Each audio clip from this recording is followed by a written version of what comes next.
નમસ્કાર મિત્રો, આજે સન્ડે હતો અને અમે નીકળ્યા છીએ ગુજરાતના પવિત્ર ધામ પાવાગઢ તરફ. અને વચ્ચે અમિતનગર આવે અને અમે ચા ના પીએ એવું બને. તો અમિતનગર આવ્યું અને મસ્ત મજાની ચા પી લીધી. ચા પીને તો એટલો આનંદ મળે અને એક જ કલાકમાં અમે પહોંચી ગયા પાવાગઢ. સવારથી જ ઉત્સાહ ખૂબ જ હતો. રસ્તામાં ખૂબ સુંદર નજારા જોવા મળ્યા. હરિયાળી, પહાડો અને ઠંડી હવા મુસાફરીને એ વધુ યાદગાર બનાવી રહી હતી. પરિવાર સાથેની આ સફર ખરેખર બહુ જ ખાસ હતી. પછી અમે માચી તરફ જવા લાગ્યા. માચી પર જવાનો રસ્તો તો એટલો મસ્ત હતો ને, પણ અહીંયા બહુ જ કેરફુલી તમારે ડ્રાઇવિંગ કરવું પડે છે. બિકોઝ કે અહીંયા રસ્તા બહુ જ વાંકા ચૂકા છે. એટલે તમારે જો બસ સામે આવતી હોય કે મીન્સ કે બસ બાજુમાં હોય ને એવું કંઈ હોય તો તમારે બહુ જ શાંતિથી ડ્રાઇવિંગ કરવું પડે. પહેલાં તો બહુ ખરાબ રસ્તો હતો, મીન્સ કે ખરાબ ના કહેવાય, પણ અત્યારે જે રસ્તો છે એના કમ્પેરિઝનમાં થોડો કાચો જેવો રસ્તો હતો. પણ અત્યારે બહુ જ સરસ ફેસિલિટીવાળો રસ્તો થઈ ગયો છે ને એકદમ પાક્કો રસ્તો થઈ ગયો છે. એટલે તમને ઉપર જવામાં બહુ કોઈ જ તકલીફ નથી પડતી. પણ ઢાળવાળો રસ્તો છે એટલે તમારે કેરફુલી જવું પડે. તો આમ કરતાં જ અમે પહોંચી ગયા છે માચી પર અને ગાડી પાર્ક કરીને અમે ઉપર જવા લાગ્યા. પહેલાં તો વિચાર્યું કે અમે ચાલીને મીન્સ કે ચડીને જઈએ, પણ જોડે બચ્ચાઓ પણ હતા એટલે એ લોકો તો નહીં ચડી શકે. એટલે અમે પછી રોપવેમાં જવાનું નક્કી કર્યું. તો અમે આવી ગયા છીએ રોપવેમાં જવા માટે. ટિકિટ લઈ લીધી છે. પહેલાં 120 ટિકિટના હતા, હવે 150 થઈ ગયા છે. એટલે અમે ખાસા 5-1 વર્ષ પછી આવ્યા છે એટલે થોડું ચેન્જીસ દેખાઈ રહ્યું, થોડું નહીં ઘણું બધું ચેન્જીસ દેખાઈ રહ્યું છે. પછી અમે બેસી ગયા છે રોપવેમાં. મારા બચ્ચાઓને તો એટલી મજા આવતી હતી ને કે હા, એ લોકો તો બહુ જ ખુશ થઈ ગયા હતા બેસીને.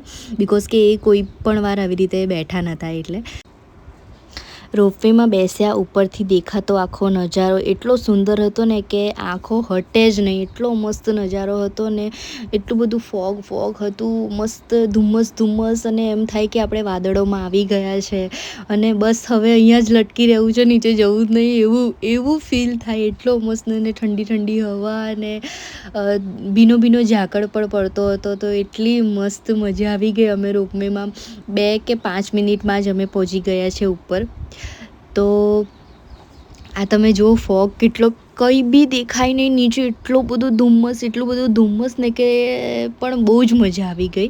અને એમ કરતાં અમે 5 જ મિનિટમાં પહોંચી ગયા છે ઉપર. અને ત્યાંથી અમે ઉતરી અને પછી ત્યાંથી તો ડેફિનેટલી તમારે 150 જેવા પગથિયાં તો તમારે ચડવા જ પડે. 150 જ છે કે વધારે છે મને નથી ખબર, પણ આ તો આજુબાજુમાં બધા વાત કરતા હતા એટલે મને લાગ્યું કે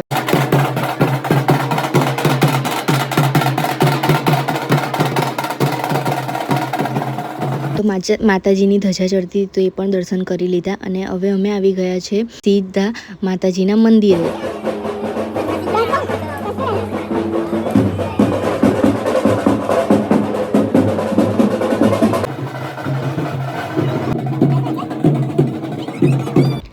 ફાઇનલી હવે આવી ગયા છે માતાજીના દર્શન કરવા માટે. બહુ જ બધો ડાન્સ કર્યો, મેં તો નહીં કર્યો પણ બચ્ચાઓએ કર્યો. અને તમે જોઈ શકો છો ભાવિ ભક્તો એટલા બધા હતા ને, અહીં ભક્તોની ખૂબ જ ભીડ હતી અને દરેકના ચહેરા પર માતાજીના દર્શનની ખુશી જોવા મળતી હતી. તમે જોઈ શકો છો કેટલી બધી ભીડ છે, પણ સારી રીતે દર્શન થઈ ગયા. બીજી જગ્યા જેવું નહીં કે બહુ ધક્કામુક્કી થતી હતી. સારી રીતે શાંતિથી દર્શન થઈ ગયા. તમે પણ બધા માતાજીના દર્શન કરી લો.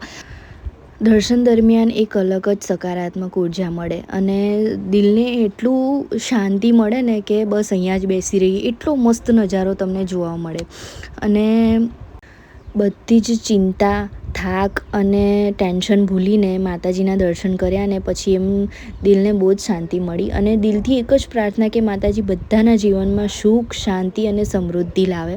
અને આ જ પ્રાર્થના કરતાં અમે આવી ગયા નીચે અને પાછા બેસી ગયા રોપવેમાં. મારા બચ્ચાઓને એટલી મજા કરીને, અને અત્યારે થોડું ધુમ્મસ ઓછું થઈ ગયું હતું અને નજારો સારો લાગી રહ્યો હતો. તો નજારો અમે નીચેથી જોતા હતા અને પાછળથી રોપવે નાના જે આવતા હતા એટલા મસ્ત લાગતા હતા ને. સો ફાઇનલી અમે નીચે આવી ગયા. અને જો તમે પણ પાવાગઢ જવાના હોય ને રોપવેમાં બેસવાના હોય તો તમે ઉતરવામાં અને ચડવામાં બહુ ઉતાવળ ના કરતા. અને અમે આવી ગયા છે હવે પાર્કિંગમાંથી પણ નજારો એટલો સરસ લાગતો હતો ને. માતાજીનું મંદિર અહીંયાથી બહુ જ સરસ રીતે દેખાતું હતું. જો તમે આ ફર્સ્ટ પાર્ટ જોયો હોય તો સેકન્ડ પાર્ટ જોવાનું ના ભૂલતા.